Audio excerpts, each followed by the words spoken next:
going on, nerds, and welcome back to the channel. And listen, Stranger Things 5 Volume 1, it dropped some absolute bombshells. But there is one storyline that nobody is talking about, and it might be the most important storyline in the entire final season. And I'm talking about Holly Wheeler. That's right, Holly.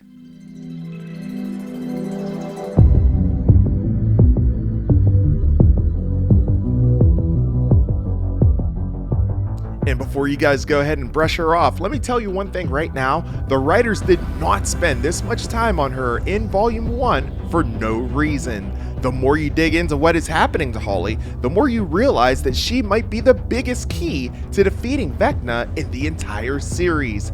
And today we're breaking it all down. But of course, before we get into it, be sure that you guys are subscribed to the channel, as I have been your source for all things Stranger Things 5 content for the past 3 years, and trust me, you're gonna want to keep it locked in until the very end. Alright fam, let's talk about Holly Wheeler. So right away, the season opens up with Holly seeing a shadowy figure in the rain. We think it's nothing, her family thinks it's nothing, but nope, that shadow, it turns out to be Mr. Whatsit, her imaginary friend based on A Wrinkle in Time. Except Mr. Whatsit isn't imaginary at all, it's Vecna. Vecna is literally disguising himself as a friendly storybook character to lure in children. Whew, talk about creepy. And here's the most crazy part of all. Multiple kids in Hawkins can see him. He's appearing to children across the town. But Holly's a little bit different. She gets way more attention than the others. She's the only one Vecna personally pulls into the Upside Down. And she's the only one he places inside his private mindscape. That right there tells us that Holly is special. By episode 2, Holly is literally kidnapped by a Demogorgon from the Wheeler household, taken straight into the Upside Down. This is already terrifying, and what's even crazier is where she ends up next.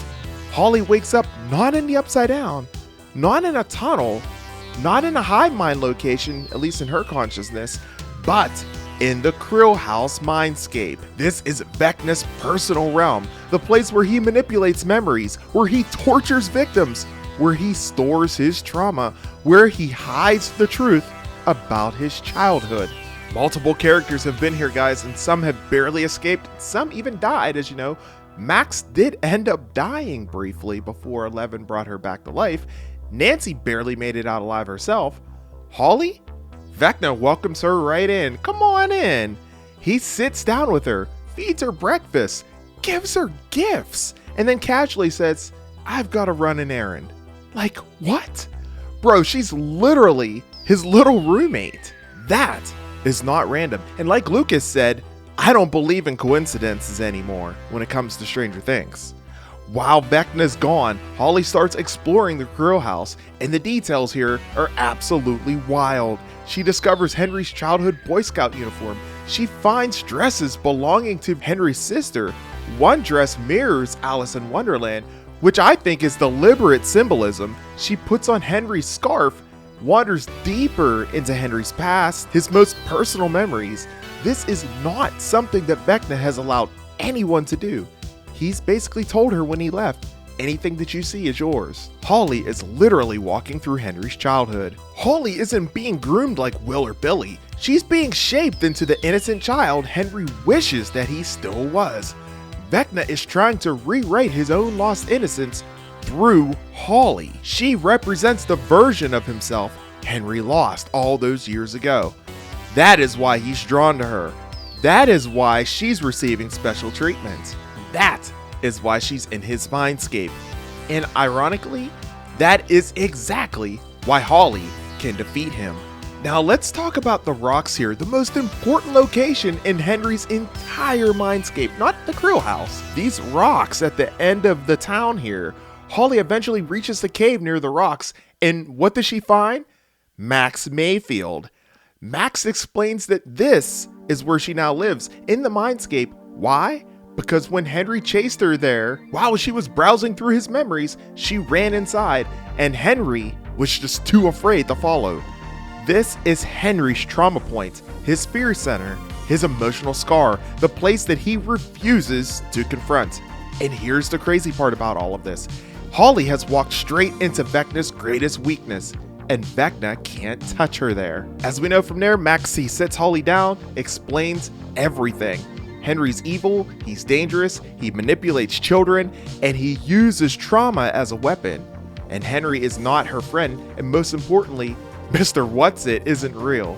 Holly is now the first child Vecna has targeted who actually knows the truth. Guys, this is massive, and it gets even bigger than that. Now, as we know, Max doesn't break Holly out. Instead, Max tells Holly, go back to the house. Why? Because Holly must stay undercover.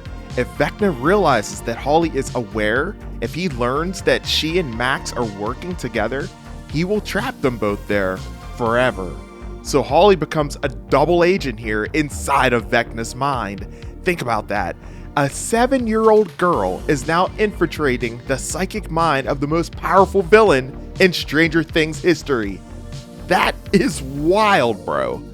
Now you might ask yourselves, okay, so what does that mean for the endgame? Well, here's my theory about that. Holly represents Henry's lost innocence. She is everything Henry lost when he broke as a child. You defeat Vecna not with fire, not with guns, not with Eleven's powers, but by forcing him to confront the one thing that he refuses to face, the child that he used to be. Holly controls the one space that Vecna cannot enter, the rocks, his fear center, his traumatic memory. That location is his Achilles heel of the entire mindscape. Holly can destabilize Vecna from the inside. Max has survived Vecna by weaponizing memory, and now Max is teaching Holly to do the same thing essentially. If Holly reaches the emotional root of Henry's psyche, it could collapse the entire mindscape. So at the end of the day, Will is the connection, Max is the survivor, and Holly is the innocence Vecna cannot destroy. Together, they form the emotional triangle of Vecna's downfall. So yeah, whenever it comes to Holly Wheeler, she isn't just a cute little sister anymore, is she? She is in the most dangerous location in Stranger Things history. And she might actually be the one person who can break Henry Creel from the inside. What do you guys think about Holly's role? And how do you think it's going to shape up whenever it comes to Volume 2? Is she the key? Is she the emotional trigger that Vecna cannot escape? Or do you guys think that something even crazier could be coming? Let me know your theories, drop them down in the comment section below, and if they're good enough, I might actually feature them in the next video, you never know. Make sure you guys are subscribed to the channel, of course, and don't forget to go ahead and smash the like and the hype buttons and get ready, because this countdown party coming up for Volume 2, it's going to be coming up here pretty fast, and you want to make sure that you're tuned into this one over just listening to some radio noise, if you know what I mean. Until the next one, nerds, I'm your host with the most, A to the P, Albert Perkins, and we will see you in the next video. Until then, and as always, peace. Subscribe now.